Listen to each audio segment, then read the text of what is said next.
You're listening to the Utah Checkdown Podcast. And now your host, Josh Furlong.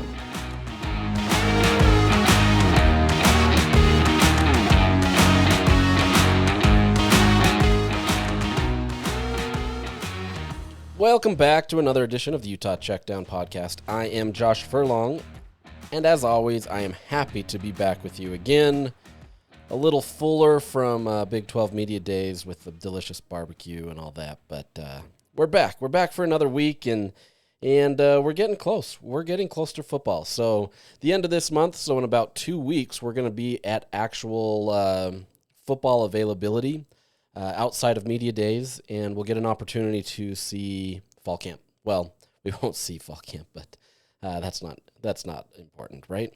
You guys don't need to know that.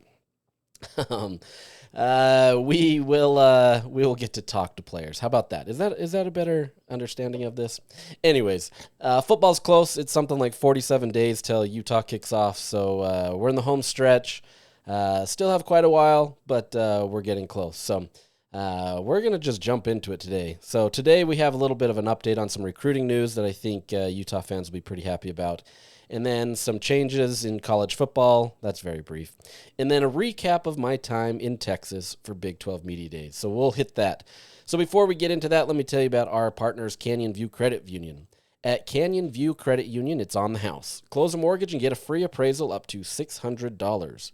To learn more details or apply, visit canyonviewcu.com. Simple and sweet right there, right?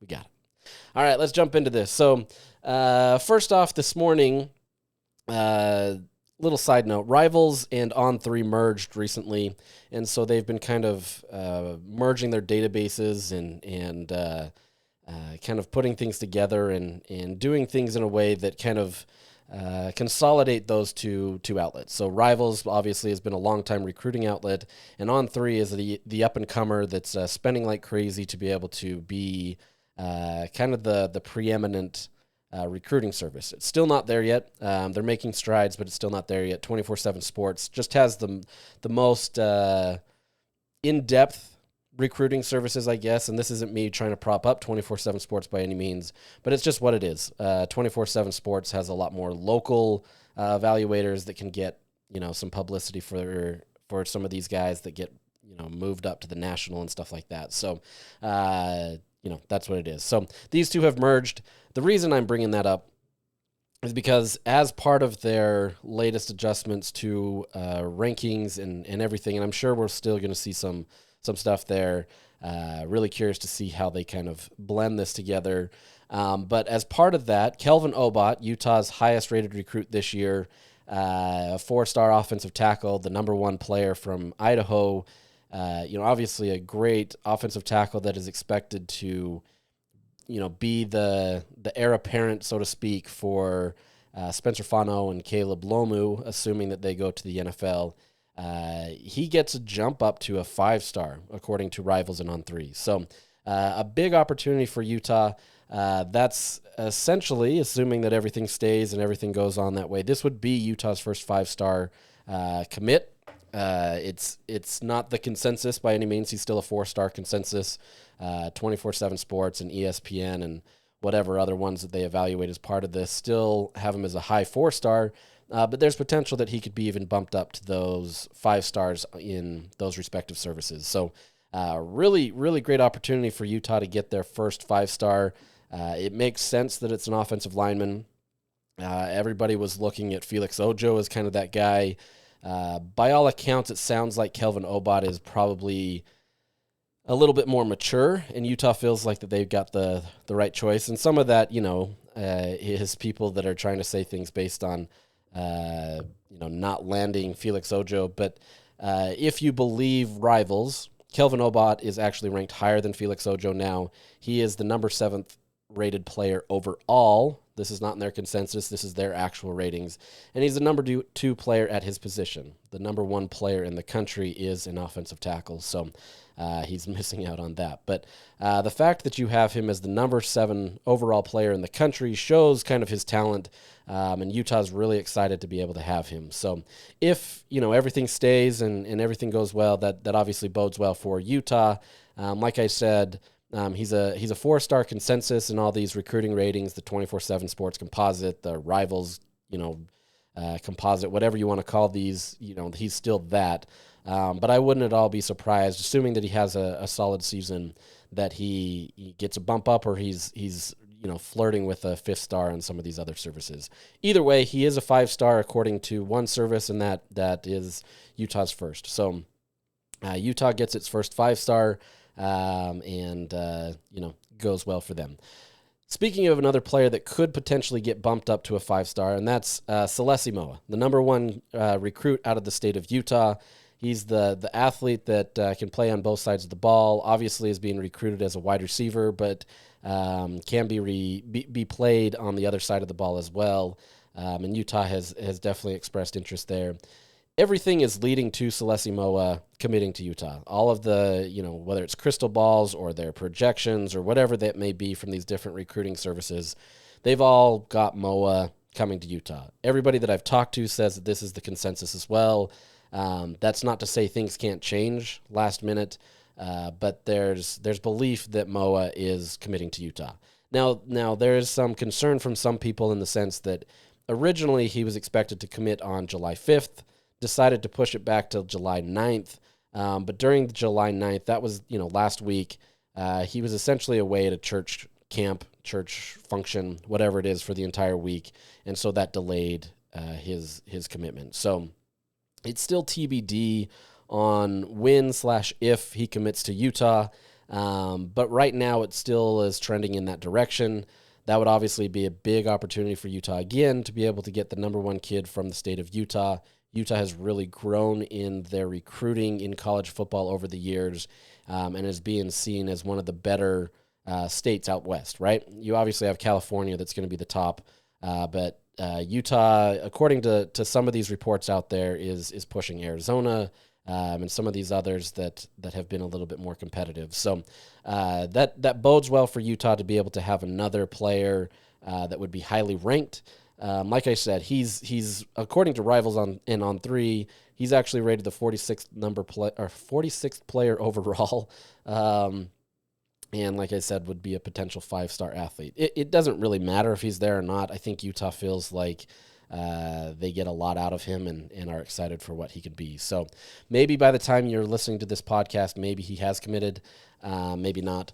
But it's still TBD, and things so far seem to be heading in the right direction for him. So obviously getting the OBOT jump to a 5-star is good for the recruiting rankings and such. Getting Moa to commit would absolutely benefit them a ton. That would move Utah into the top 30, maybe even a little bit higher now that OBOT has gotten a little bit of a bump. So good recruiting opportunity for Utah, especially given the last two years that they've had. The on-field product hasn't been great, and so the fact that Utah was able to get the products that they have has been good. So recruiting is going to continue to change, and it's going to continue to evolve. The relationship with the transfer portal and recruits is always going to be an interesting dynamic that, we'll see what these coaching staffs continue to evaluate as the better target. You can take the Deion Sanders approach and say there's not really a huge benefit to be able to recruit high school players because most of them aren't going to start their first year. Obviously, the top tier guys are going to have the most potential, and you can get them in your program and contribute quickly. But a lot of these other guys lower in that recruiting class, most likely, and not always, most likely you're going to have them sit on the roster for a year, and there's a potential that they transfer out the next year, and you basically just coached up other teams' players. And so there's the belief that some of these rosters are going to continue to shrink in terms of recruiting, and there's just going to be a huge emphasis on the transfer portal. I don't know that the transfer portal, in terms of going heavily in there, has been a big boon to teams. Obviously, teams have had success. You could look at Arizona State and being able to remake their roster in a quicker timeline than what you would normally expect for a team that was just at the bottom of the barrel. But I think it's not quite proven to the level where coaches are going to just only emphasize transfers. So there's still going to be a benefit there.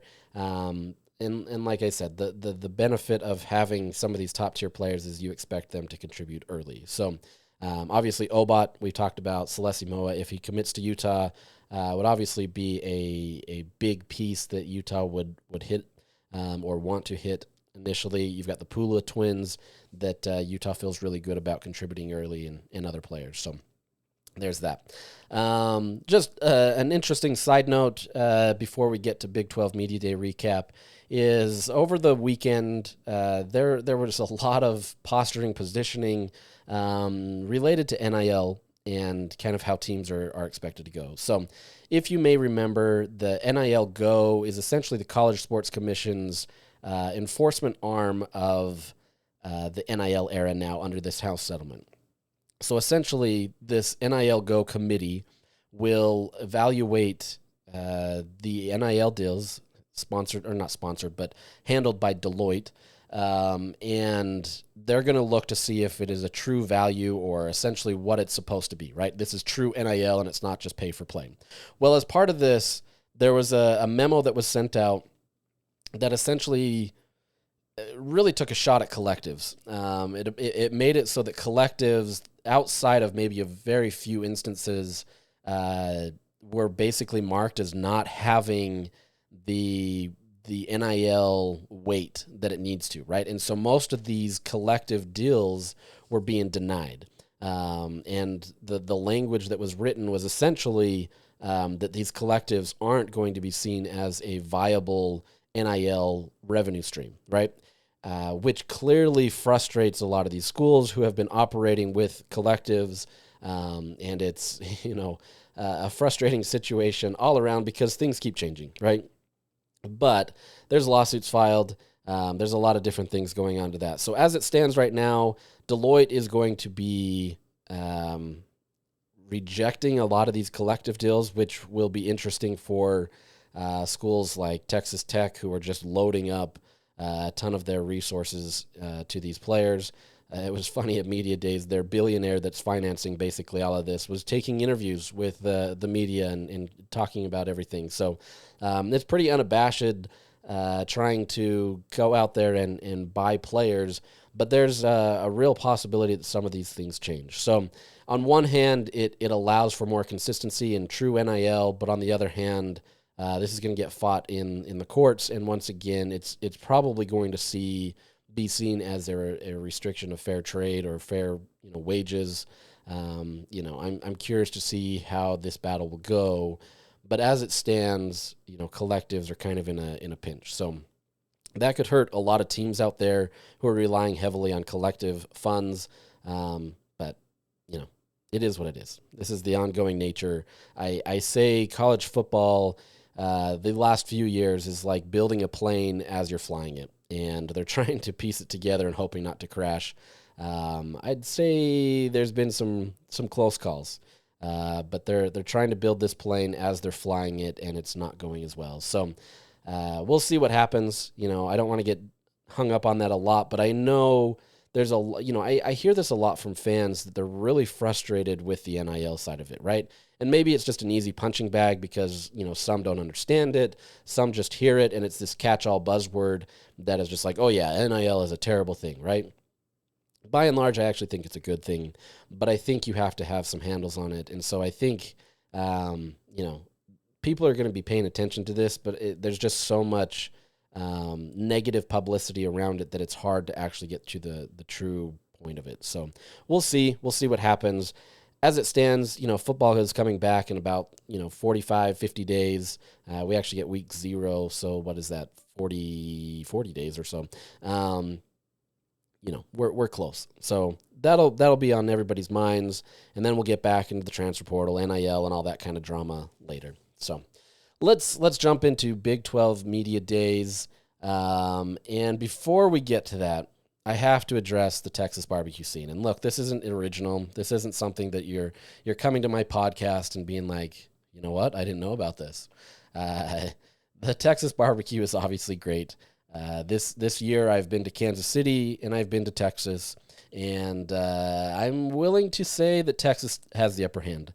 I do love the barbecue in Kansas City. Obviously, the big debate is Kansas City or Kansas barbecue, Texas barbecue. You could go South Carolina. That's more mustardy based, but barbecue's barbecue to some extent. I love to smoke my own meats, and I think I'm a pretty good smoker. But man, when you go to a true Texas barbecue house, man, you get humbled fast. Man, these places are delicious. So, Terry Black's has always been my barbecue joint out in Texas. I went there in Austin a couple years ago when we were there for the Baylor trip, and was hands down my favorite. Now, it's been 2 years since I've had them, but I decided to go with Hutchins Barbecue out there in Frisco. We went as Utah Media, so me, Bartle, Sammy Mora, and Joe Coles decided to go hit it up, and it was a consensus favorite. It was delicious. Got the brisket. You got to try the pulled pork, although that's probably pretty basic, but even then, that was pretty good. But the still of the day was the Texas Twinkie. And if you don't know what the Texas Twinkie is, it's essentially a jalapeno popper, but it's stuffed with cream cheese and brisket and other stuff, and then wrapped with another layer of brisket and then cooked delicious goodness. So that was phenomenal, and I don't know that I've had anything like it. So the barbecue scene remains at peak form. Yes, it's expensive, but 100% worth it, and it's now inspired me to want to be an even better smoker. We'll see. We'll see if I can get there. I probably got to be, true a true smoker and not go the pellet route. The pellets are fine, right? You can get a decent bark, but you need the true, the wood and the fire and everything, and get the perfect bark and oh man, now I'm getting myself hungry. So really looking forward to getting back to these places, Texas and Kansas City this year, to be able to try those again. So I know you don't care. I'm bragging about barbecue, and maybe you don't like barbecue. That's your problem. You should like barbecue. All right, let's start with vibes check. Big 12 media days in general are they're interesting, right? Because there's not a ton that's going to come out of it. Every single team feels like that they've made improvement. Every single team feels good about where they are at, or at least that's what they're publicly saying, right? There's definitely some teams. I would argue Oklahoma State probably doesn't understand what it has. I think Mike Gundy had said that maybe not a majority, but a lot of the players that have transferred into his program he hasn't even seen yet in terms of true practices. So there's a lot of these guys that have come after spring camp. It's a tough situation. So maybe not every program, but I would say by and large, most programs are going to say that they feel good, right? And, the conference commissioner, Brett Yormark, he's going to go out there and say that everything's good for the conference. And so there's, media days are what they are. Years past, you had the Pac-12 and Big 12 taking shots at each other as they were both trying to survive. Obviously, the Big 12 won that one. It is what it is. But this year, the vibes for Brett Yormark were much more confident and relaxed, I would say. He seemed like he had a better handle of what being a conference commissioner is all about. This is his third year. The first few years a couple years were marred by a lot of drama related to conference realignment and keeping the Big 12 alive and all that kind of stuff. This time, there wasn't any of that. There wasn't any of the problems there. There was a lot of just consistency and bragging about the conference. The biggest phrase that he used is he's doubling down. Everything was a double down, right? So there was a double down on just the strength of the conference. He continued to lean in on the Big 12 has the deepest conference in college football. You can argue with that whichever way you want. I think he essentially sees the deepest conference in terms of parity. Others, I would say, outside of the conference see it as a conference that is just mid, right? In the sense that there's not one elite team out there that can really step up and compete with the rest of the teams in the country. You just have a bunch of teams that are kind of getting overlooked. And I'll get to that in just a second. Actually, let's jump into that now. So, there were some questions related to that about, the parity of the conference. He leans in heavily on the Big 12 has a ton of parity. And he's not wrong, right? Like, you go through the Big 12 preseason polls that anybody wants to put out there. I put it out there last week and tried to look at it and say, which team is going to come out on top, and it's a crapshoot, right? You could roll a dice and probably be more effective at trying to pick a team that's going to win the conference. And so I think there's a real emphasis on there being parity in this conference and leaning into that. But Yormark gave some interesting comments about how parity is the jumping off point, right? This is the point where they're happy that they have a ton of teams that are competitive. You want to be able to have that. You don't want to go and add all these teams. What is it? They added 8 teams, lost 2 into this conference and have a bunch of crappy teams, right? You're obviously bringing in 4 teams a couple years ago that were coming up from the group of 5 level. You then brought in 4 new teams last year who were already at the Power 5/Power 4 now level and making that jump. But you don't know if your league is going to be able to contend. With the transfer portal, that obviously changed some things. But, the whole point there is they wanted parity to make sure that they had a conference that was going to be viable. That by itself, has been met, I would say. There's a real consensus that the Big 12 is here to stay. Obviously, there's still the ongoing threats of the Big 10 and the SEC and just kind of the quote-unquote elite level of football that's out there. But the Big 12 feels confident of where they're at. They feel like they have a great opportunity. Yormark believes that they're going to get multiple teams in the college football playoff, whatever you want to go with that. But as part of that parity talk, he said he truly believes that for the Big 12 to be better, there have to be, quote, certain teams that need to be elite. Now, the biggest question, I put this on Twitter, look, the biggest question is who are these certain teams that he views? And I don't know if he has ones in mind.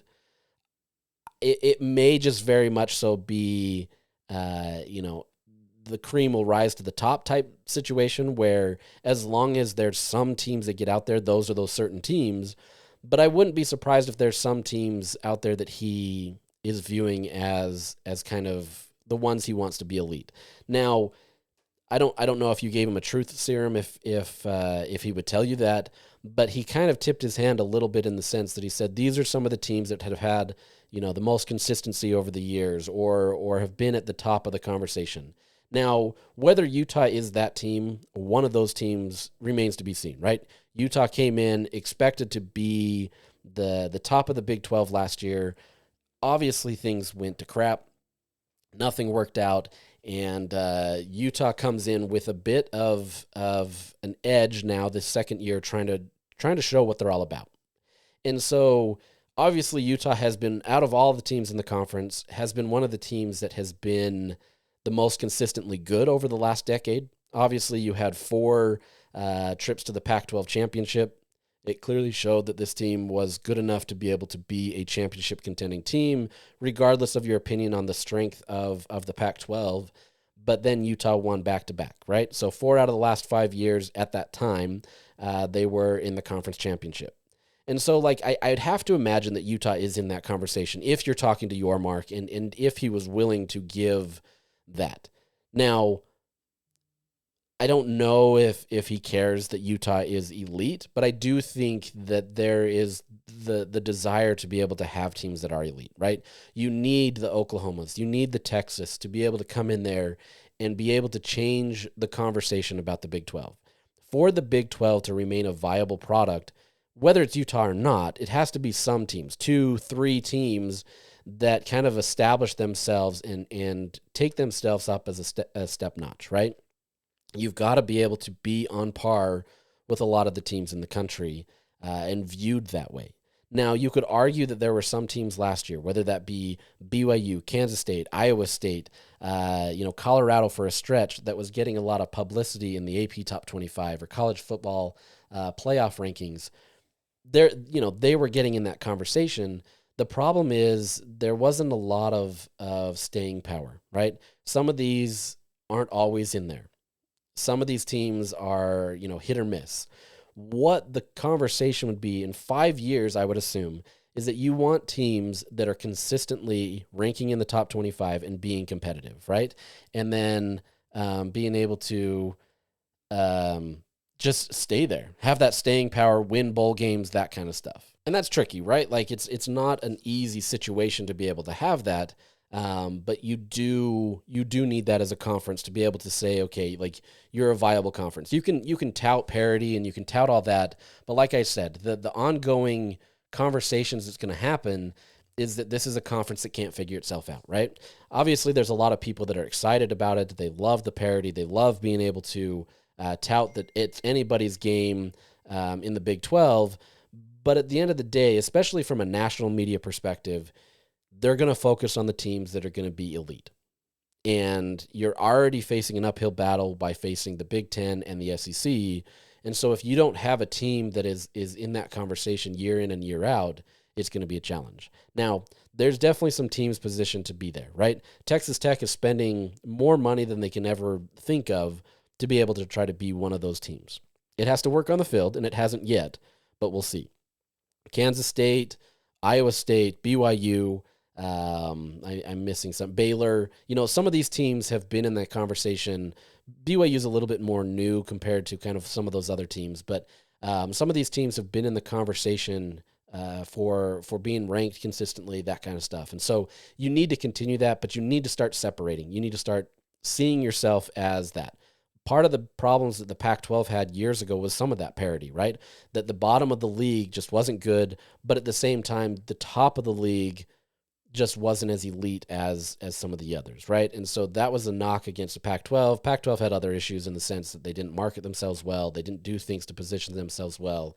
It wasn't later until the end of the Pac-12 where they started to really emphasize football over anything else, but it was too little too late.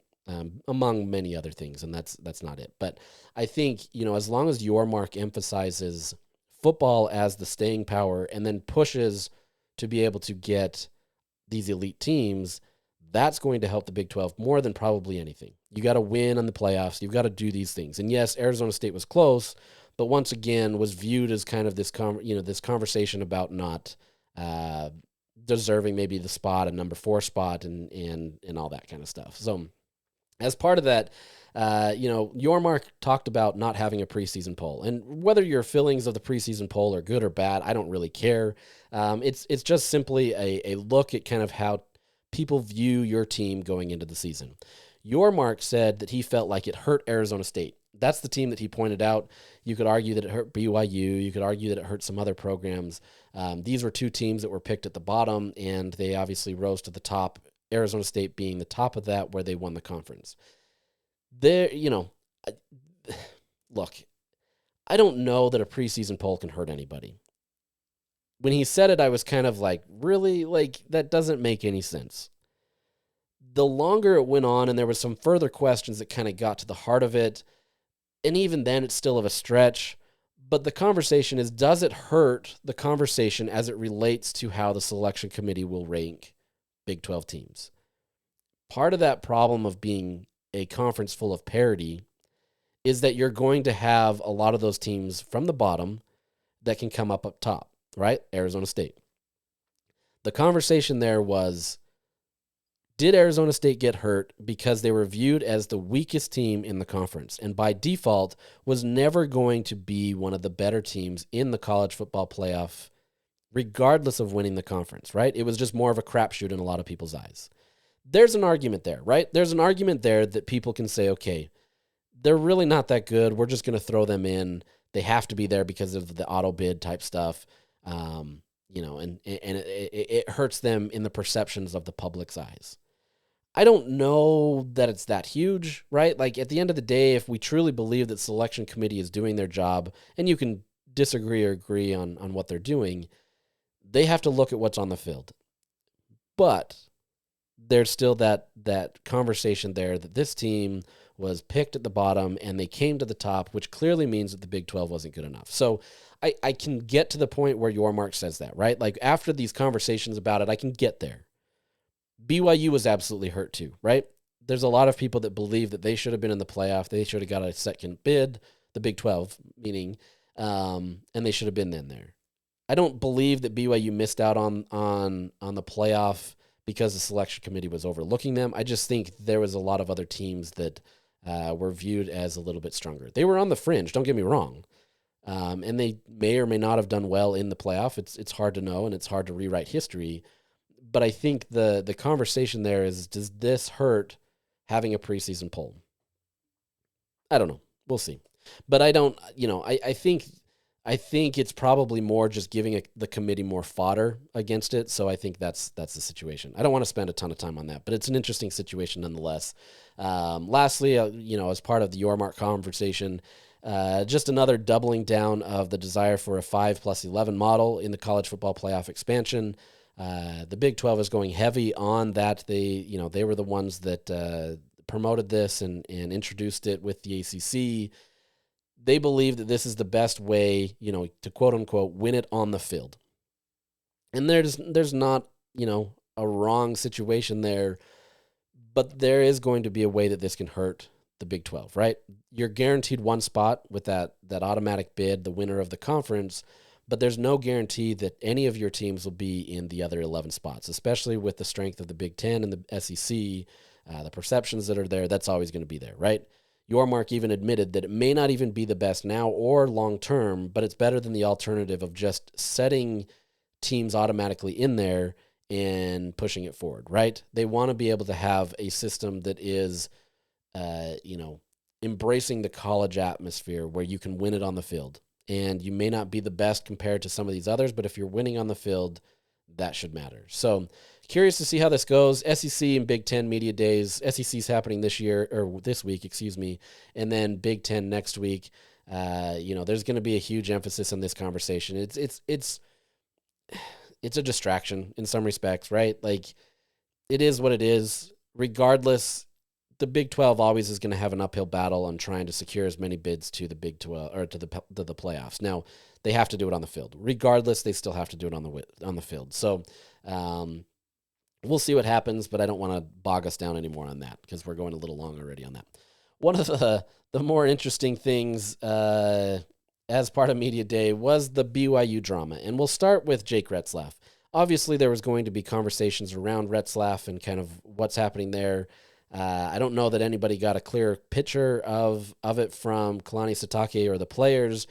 Clearly, there was an emphasis to just let Retzlaff make his decision and address it. The coaching staff or Kalani essentially punted on it in the sense of, they loved him, they liked what he did for the university, but they're going to let him have the last word, so to speak. So as part of that, over the weekend, Retzlaff did officially say that he's leaving the team.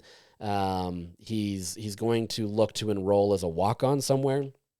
Whether that works or not remains to be seen. There's some precedent for it, although be it in a different way. But they're not putting him in the transfer portal or allowing him to. There's this. It's a little confusing with this house settlement, but there is this kind of one-time portal that's happening this summer that schools can designate players that, generally speaking, were, let's say, walk-on players that they don't want to cut, but they want to give them opportunities to get them down to their roster limits.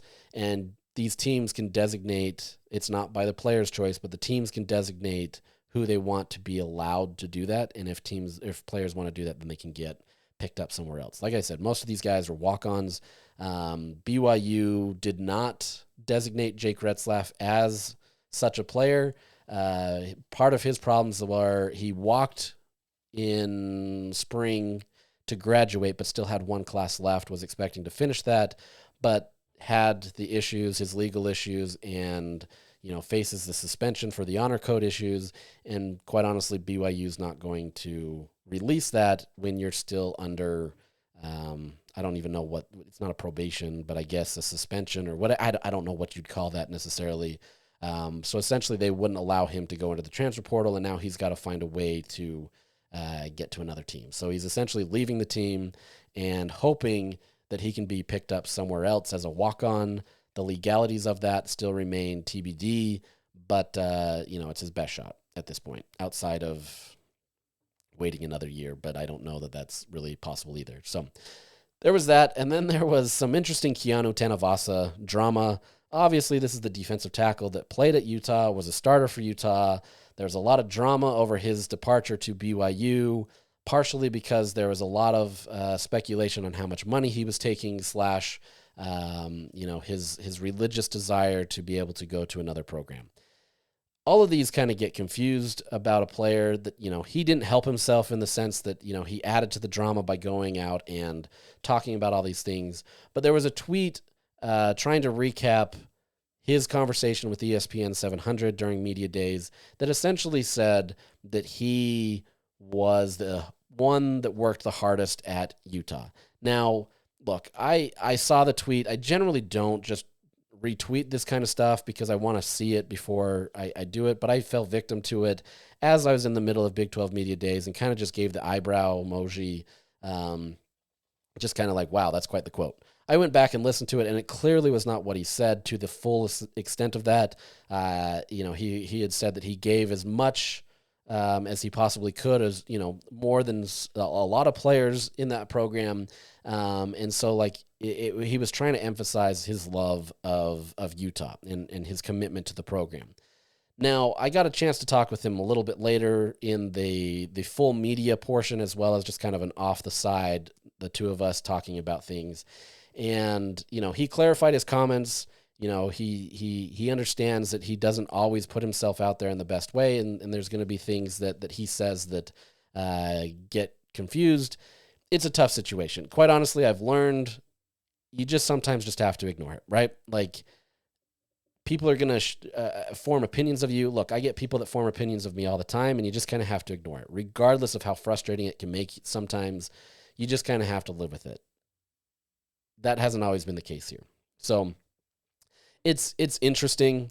Talking to him off the side, and I don't want to get into off the record conversations, but there is a true reality that he's still conflicted. I mean, he said as much to me that he still feels like he should be at Utah to some extent, but there's still a desire and a push for him to be able to be at BYU. So my best advice for Utah fans is just ignore it. Just be done with it. Be done with the Tanavasa stuff. Don't weigh in on it anymore. You're spending hours that don't really matter, quite honestly. Focus on your team. I'm not saying this just because I've talked to Tanavasa and had conversations about this. I'm just saying it, look, I don't want to tell you how to fan, but at the same time, it is what it is, right? Like, he's gone. Focus on your players now. That's all that I'm going to address on that. Let's get into Utah. Now, Kyle Whittingham, I had audio that I wanted to play for this, and I'm going to play some audio for some other players and stuff. But Kyle Whittingham decided to take my microphone and play with it a little bit, and then decided to point it in the direction of the media instead of him. So my audio is not great of him, so I'm not going to play it. You could still hear him, but it's very muted. Even more, Kyle's always muted, but it's not great audio. So I'm not going to be able to play that for you. But it is what it is. So gotta love it. Kyle talked about the reason for him to return. He said he didn't want to go out on a sour note, and he feels like this. It feels like this could be his last ride, based on everything. But there was a real honesty in how he approached it. The last little bit, it's always just been, I'm still the coach. Why should I even address this kind of things? But I think he understands that there's going to be conversations about it. Obviously, the Morgan Scally remake of the contract in terms of kind of already putting out his salary and stuff like that. The change to his Kyle Whittingham's contract to, I wouldn't say force, but basically tell him he has to make a decision on if he's going to retire by a certain date in December. There's a real push that this is his last year. So the fact that he addressed this and said he didn't want to go out on a sour note shows where he's at, right? It shows that he is close and that he wants to have a winning season essentially to be able to go out. I don't think he has to go win the Big 12 championship or be in the playoffs. Obviously, that would be nice. But I think if you had a strong season, you were competitive, I think Kyle would feel much more at ease leaving the team and then giving it over to Morgan Scally. So, you'll never get a farewell tour from Kyle Whittingham, but at the same time, I wouldn't at all be surprised if this is his last, just based on his conversations. he still does have the gas in the tank that he says. So it could still be a few years, but at the same time, I think if Utah is successful this year, there's a real chance that he leaves. Outside of that, some of the things that he touched on that caught my eye were the conversations related to Jason Beck and giving him, quote, full autonomy of the offense. He says this to some extent with some coaches. And yes, with Andy Ludwig, he definitely gave him full autonomy. I think that has evolved over the years where he's given his coaches a little bit more autonomy. I also think that he's hired on coaches that he trusts a little bit more. But he's essentially saying that they need to have the full autonomy. And so we'll you got to see it to believe it type thing. But I truly do think that he has given Jason Beck as much autonomy as you possibly can give. He said his only request is, quote, take care of the football. We can't be reckless and turn it over in droves. That's the only thing that I really stress. Otherwise, do what you want to do to get it done. And I believe that. Anybody that's watched Kyle Whittingham knows that turnovers drive him crazy. It's the one thing that would keep him up at night more than anything. You turn over the ball, you limit your team's ability to do something. Obviously, they're going to happen. You can't avoid them completely. But if you are reckless, like he said, that's the difference. And, with Devin Dampier, there's going to be some situations where because of his mobility and his dual threat opportunities, there's going to be chances for turnovers, right? Like he threw 12 interceptions last year. So it's cutting those down, but it's doing it in a way that doesn't feel reckless, and you're just throwing Dampier out there to make plays, right? You're doing it with a game plan. And I think Jason Beck has that, and so you're going to see some of that. Whittingham did say that there's going to be a very similar strategy to what they did at New Mexico. Obviously, what Jason Beck did is he's the architect of that, so it makes sense. But he says you're going to see a lot of that with some new wrinkles, right? Like it's not going to be an exact carbon copy, although he did kind of say that it would be a carbon copy. He kind of clarified that there's going to be some differences. Obviously, different skill set. He said he's not trying to make anybody feel bad at New Mexico, but he feels like what Utah has is a much better complementary set of players that can help Devin Dampier move. So whatever you've seen at New Mexico, if you've watched any of that film, he feels like that's what they can run at Utah to a higher level. He also obviously weighs in on his offensive line, says it's the best that he's had since coaching at Utah, which says a lot because there were some really solid offensive lines at Utah. But I think top to bottom, he feels like this is the most complete, the best unit that he can have. You obviously have two offensive tackles in Spencer Fano and Caleb Lomu, who are getting first-round draft pick love. Whether that happens or not remains to be seen. But you obviously have two guys with high-end potential. But he believes that the three interior guys, Jaron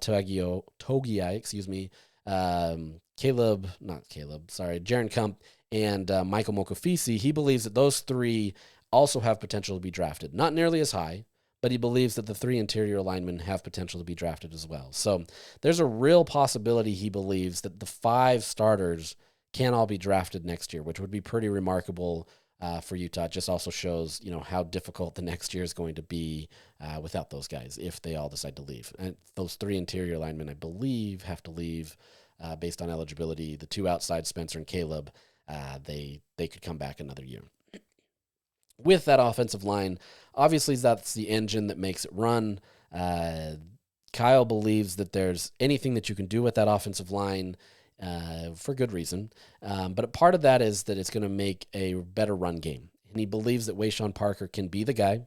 He can be the guy that can do better than what he did at Washington State. He rushed for something like 800 yards.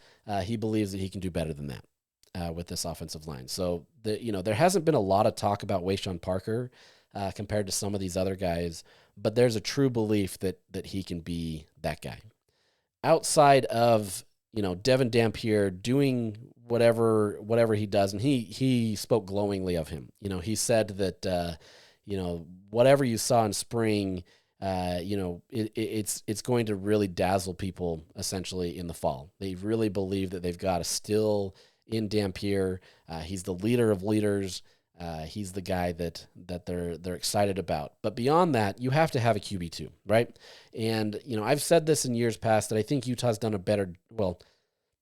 I've said this about the years past. Utah has done a better job of trying to find an offense and the backups that can better absorb something if Devin Dampier goes down, right? Injuries happen in the game. We've seen that. He made a joke that one of the things he learned is that, getting down to 5 quarterbacks, maybe they should have taken 7. Obviously, it was a joke, but, it kind of speaks to the reality of where Utah's been the last 2 years, where they have gotten down to their 5th-string quarterback at the end of the season. So I think they feel confident in what they've got. With that said, injuries happen and, anything can change. But I think based on the play calling and kind of the talent that they have back there, they feel confident what they've got. Still a little unproven, still some stuff that needs to be taken care of. But you've got Isaac Wilson and Bird Ficklin that are in a draw as it stands. He says that they're going to continue to be in a battle, but he's going to go with, quote, the guy which can move the chains, get us in the end zone, take care of the football, and that's shaping up to be a real battle. Not really anything earth-shattering there, right? Like, you got to move the chains, you got to score, you got to take care of the football, things that are pretty basic tenets in Kyle Whittingham's style. But he said he added an aside about Bird Ficklin. He said, Bird just got better by the day, seemingly, and just continued to make better decisions. His athleticism showed up more and more, and by the end of spring ball, he and Isaac were in a heated battle for the backup, and that will continue through fall camp. Bird Ficklin has added a good amount of weight over the offseason, good weight, and has all the momentum going into this year to be a guy that can be Devin Dampier's backup. It remains to be seen if that's the direction Utah will go. Utah will always default to the guy that they feel has the best opportunity, regardless of his years in the program. And so if Bird Ficklin is that guy, he's going to be the number 2 guy. Now, I know that can scare people based on what happened with Isaac Wilson. Having a guy come in there as the number 2 guy who is a true freshman is tough, right? And I've documented it many times about how challenging that can be for a true freshman to step up and be the guy. But I'm not saying that anything could change this year, but I think the offense that Jason Beck runs would be heavily suited to Bird Ficklin. I also think that they would be able to absorb things a little bit better than what they had with Andy Ludwig's system. As a freshman, you're drinking out of a fire hose, but with Isaac Wilson, he was drinking out of like 2 fire hoses last year based on having an offensive coordinator that is a brilliant mind, but he has an incredibly tough offensive playbook. And so Isaac had to do things that were very challenging and difficult, right? He owns up to a lot of his mistakes, and he's got to make that next step to be able to be a better player. If he's just kind of coasted in this offseason, it's going to be Bird Ficklin. And so we'll see what happens, but I think there's going to be an interesting battle there. But like I said, I think Bird probably has the upper hand because he's more similar to Devin Dampier.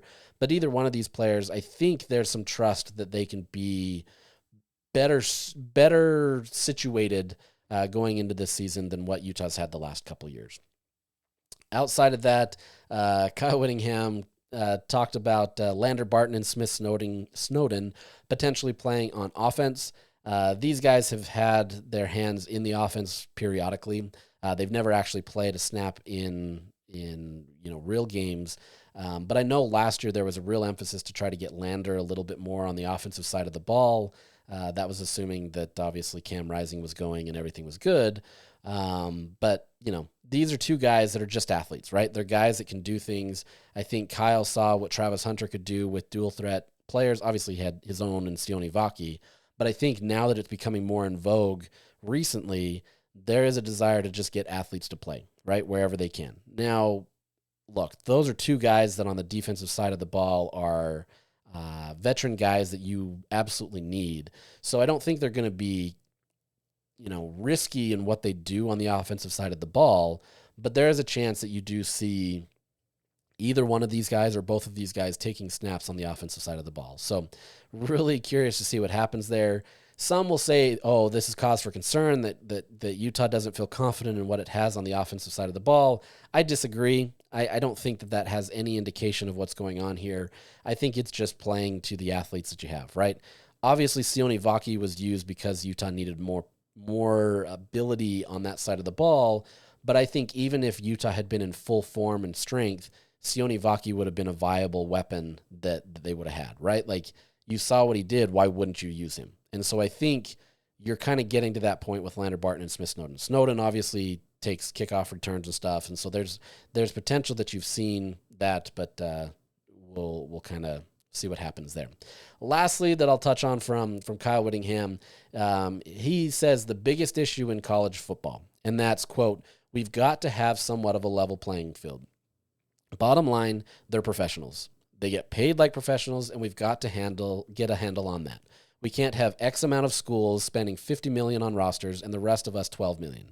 I mean, it doesn't work. It works, but there's about 12 teams that'll have a chance to win it all every year, and that's it. It works in the NFL, so why can't it work at this level?" This is not an uncommon phrase from any of the coaches, most of the coaches, I would say, out there. They want to be able to have a level playing field. And who doesn't, right? Who doesn't want to be able to say it's not fair that Ohio State can go spend, X amount of dollars and get the best players? Like, that's just the nature of college football.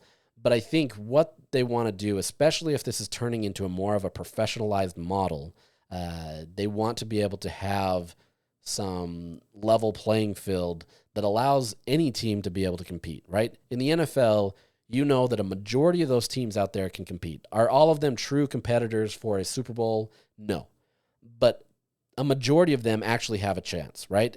And there's a lot of opportunities available to these teams because they have to fall under a certain salary cap. There's not, hey, there's a salary cap, but we're going to give X amount of teams this much more, that kind of stuff. This isn't baseball where you can just pay an unlimited amount and just do whatever you want, right? Like the Dodgers or the Yankees, that hasn't always worked out for them either, but that's neither here nor there. But you've got a lot of coaches that want to see a level playing field. So really curious to see the emphasis there. There's an emphasis on trying to get agents certified. There's an emphasis on trying to make things more professionalized, all while not having a collective bargaining agreement, all while not having, really any true employment status with these players. And so it just becomes tricky. So let's jump into the players, and I've got some audio, and I hope, this audio helps. The audio still isn't that great in terms of kind of how loud it was in that area. I tried to have microphones that eliminated it, but you also have all of the players from every single team sitting right next to each other, and they would have these speakers that would blast some of the quotes, and so if you were by that, it got a little bit more wonky. But let's start with Devin Dampier. Dampier was the star of this Utah team for a good reason. A lot of people wanted to talk to him. There's a fair amount of understanding what kind of a player he can be. Was obviously named the preseason newcomer of the year. That's how much value people are seeing in him. It's obviously got to back itself up on the field, but there's a real chance that he could be a star in this league. And so I think there was a lot of attention toward him. And, he lived it up. He had a smile on his face. He was a good vibe. He really just kind of showed, what the difference of this team can be with him under center and just being the leader of the team. So let me play you some audio here of him talking about his leadership style. And I think this kind of shows the point of why so many people have embraced him. It's not just because he's the quarterback, and I'll also play some audio about that, but he embraces it in a way that is genuine and also is just, the true leader where he just brings excitement and enthusiasm. So here's him talking about his leadership style. My leadership style is, it's big on, let me demonstrate it first. I hate to be the guy to, come in and just start talking and telling people what to do. That's not me. I love to earn the respect of my teammates first, and then you go on from there. And just my leader style is uplifting and getting on people.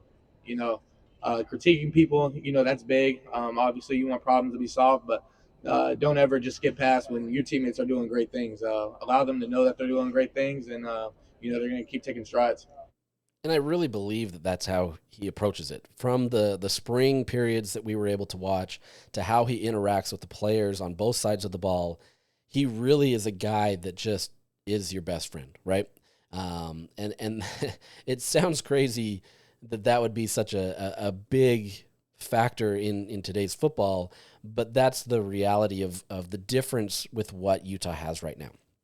Cam Rising was obviously that guy for Utah, especially those first few years, where he just brought a different energy and attitude to the program, where the vibes were great because you felt like Cam was always going to be on your side. And obviously injuries derailed that and everything. But when things were going good, everybody rallied around Cam Rising. That's what you're seeing with Devin Dampier. Not only is he a phenomenal athlete on the field, but you're getting a guy that is truly a leader in the way that he is just kind of, he exudes this confidence. And so even if you may have doubts in your ability on the field, he's going to lift you up and be there, right? Like you said, he's going to talk these guys up and get them to their best ability, but he's also going to critique them, right? Like he's got to be able to be a leader that gives action.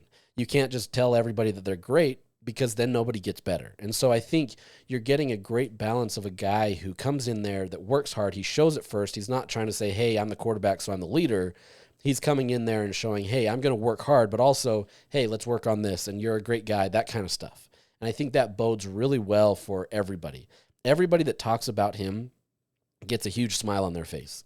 You could talk to somebody on the defensive side of the ball and you say, what's your relationship like with Devin Dampier? And they suddenly get a smile on their face. That's the difference maker with him. This isn't forced. This isn't him, saying I'm the quarterback and I have to be the leader. It's him showcasing it. And so it's really been an impressive situation to see. I think a lot of the changes in the vibes of the team have been related to that. Lander Barton talked about how there's just a completely different vibe around this team, and he can't even place it, but it's special, he says. This is one of those things where he feels like there's something different, something brewing with this team. Now, look, any team can say stuff like that, but I genuinely believe that this team feels that, especially with how down the team was last year. This is a completely different situation. And quite honestly, like, some of these players, like Lander Barton, for example, last year didn't want to talk to anybody. Obviously, he was coming off of injury, and I'll get to that in a second.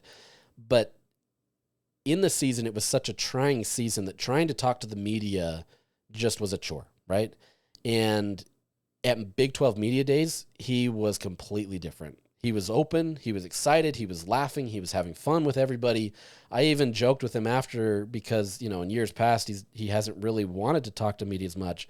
I said, okay, you're done. You're good. You don't have to deal with this anymore. And he's like, no, this is great. This is fun. And it was like a huge change for me to kind of recognize who he is now. He's truly believed in the vibe shift of this team, and he's feeling it, right? Like these guys, I talked about it in spring. There's a true, genuine vibe change with this team. Devin isn't the only guy. There's obviously a lot of coaches and a lot of players that add to that. But I think Devin is kind of the guy that is the face of this, that is just continually pushing that positive spin and getting the vibes to be good. We don't need to hamper on that too much. But looking at, the biggest knock against Dampier is that, okay, he did it in New Mexico. Can he do it against Power 4 competition? And he addresses this a little bit in this conversation, and you got to listen to his answer to understand what he's saying. Yeah, for sure. I would say, there's a big difference in practices. Practices I thought just the offense was always doing good at New Mexico. You know what I mean? But coming here, I mean, you're going against top of the league. Utah's always been known for their defense, so the fact that I get to go against that every day, I realized that I've gotten better since these past 6 months. So it's a grind, and I've. It cut off a little bit there, but at New Mexico, like he said, he felt confident about who he could be because in practices, the offense was churning. And look, they were, right? Like they ranked number 4 in the country for a reason. They did really well. The biggest problem is that defense just wasn't on par with what the offense was able to do. And so New Mexico lost a lot of games simply because their defense wasn't able to match their offensive output. But his point there is that by going against Pac-12, what the heck, the big Power 4 competition, with Utah's defense, is it naturally makes him better. It would be real easy to come in there in spring and say, okay, I got this, and go out there and think that you can do everything.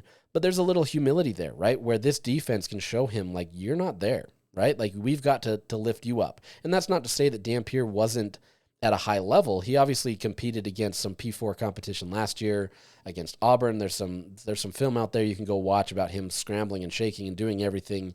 But now he understands that there's another level that he has to unlock. There's still things that he has to do to limit, turnovers. He's got to have a higher completion percentage. But I think being able to go against that competition absolutely prepares him to be best. You can look at some of these players that have made that transition, whether it be Bo Nix or Michael Penix Jr., and you can argue that they came from other P4 levels. Cam Ward, you can say, Incarnate Word before he came to Washington State and then to Miami. There's a jump, right? You've got guys that are making jumps and doing different things, but going up against solid defenses is going to help prepare you for that, right? There's not many defenses that are going to be on par with Utah in the Big 12. They aren't. There's good defenses, don't get me wrong, but Utah obviously has a blend of aggression and talent that allows any competing quarterback to go against them and get better. And so I think he truly believes that by going against this competition, he can compete, right? And I think he's going to be, talented that way. Now let's get one more on Dampier is Lander Barton talking about what makes Dampier just a leader. Yeah, I mean, everyone expects the quarterback to be a vocal leader, and I think Devin embraces that. He doesn't shy away. He doesn't back down. He steps up and he takes control of the offense. I mean, in practice on the defensive side, you can hear him calling stuff out, taking control. So that's promising to see.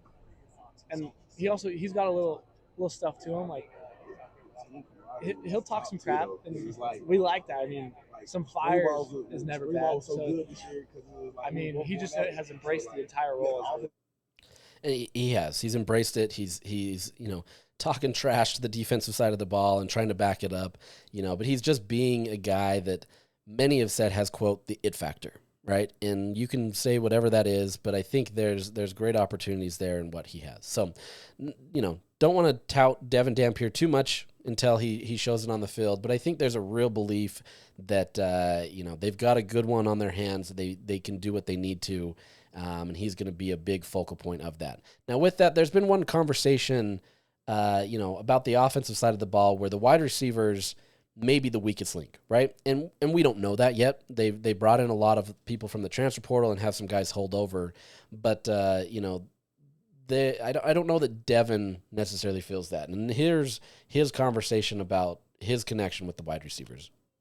Yeah, the receiver room is great. We're doing player-led practices, and I ain't got to worry about any of them not showing up. If I set a time and I tell them to be somewhere, they're going to be there. So just to have that as a group that I can trust that they want to get better, that's all you can ask for. And I think that's going to translate on the field too, right? He's demanding a lot of these guys, right? And if they're not showing up and they're not putting in the work, some of these guys might have other situations going on. Maybe they're visiting family, whatever. I don't know. But I think by and large, if you have a guy that's not showing up and putting in the work, it's not going to be Dampier's fault, right? Dampier is getting these guys ready, and he's going to build that connection, and he's working hard. Now, look, every program in the country, to an extent or another, is working with player-run practices, right? And I think it depends on the level of accountability, and if Dampier is holding these guys accountable, that's only going to make that room better, right? They obviously still have to produce on the field. They still got to do what they need to do. But I think if that chemistry is working, that he's getting these guys coming to him on a consistent basis, and like he said, I don't have to worry about them, that's going to be better. The thing that's going to help Dampier the most is if he doesn't have to think. If he knows secondhand that he can just throw it to X player and he knows that he's going to get there, then he's going to be fine, right? There's a lot that goes into that, obviously, based on the defense and everything there.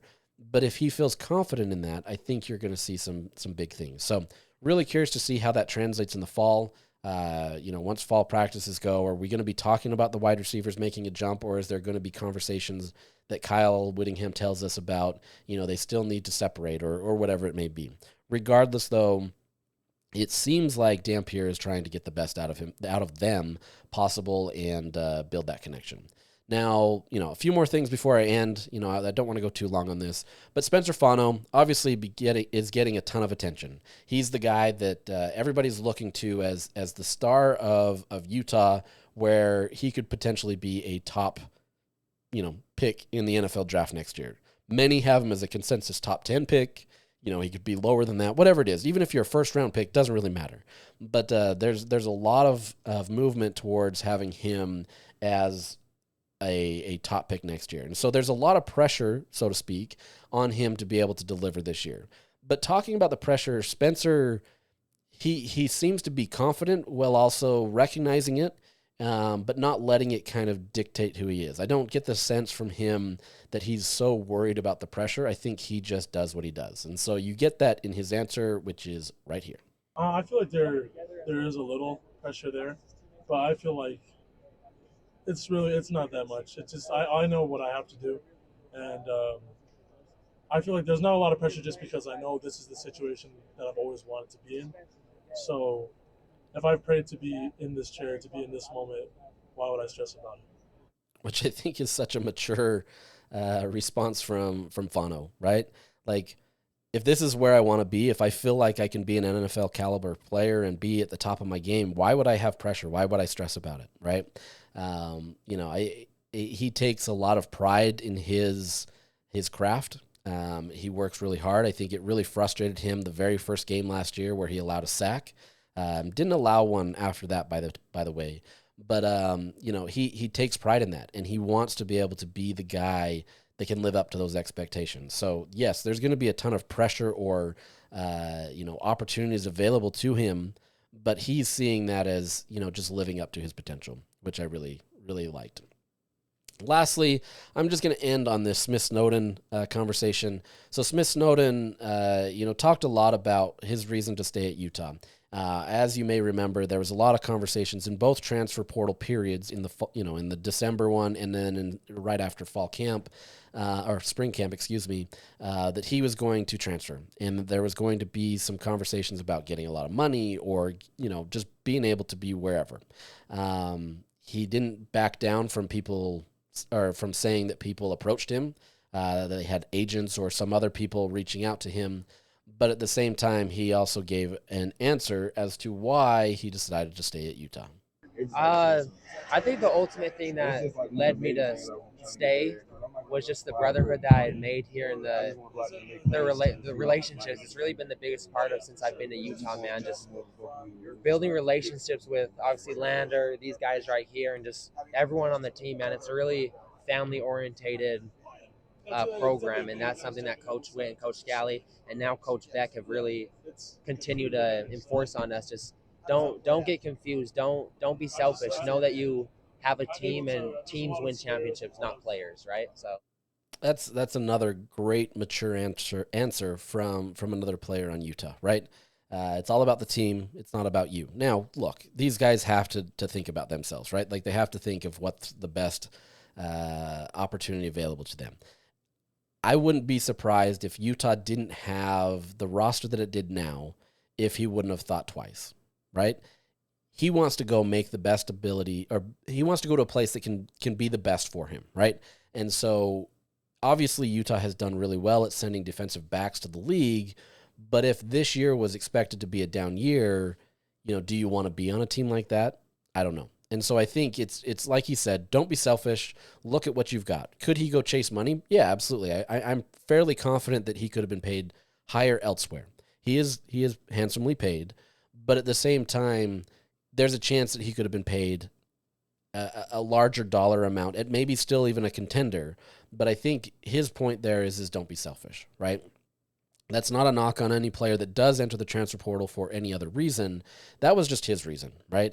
And that's why he gave the answer that he did, is because that's how he feels. He feels like that's why he wanted to stay there. It's a brotherhood, like he said, and he wanted to be at Utah. So really, really interesting stuff at Big 12 Media Days. It's not earth-shattering by any means. It's one of those things where you're just getting the intro. You're getting the intro to what football can be. But we're going to get close to that.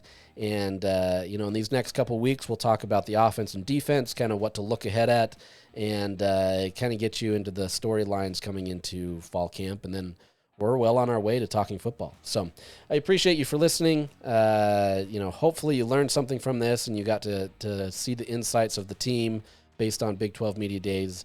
But with that, we'll sign off, and we'll come at you again next week, like I said, with some more interesting stuff. With that, have a great day.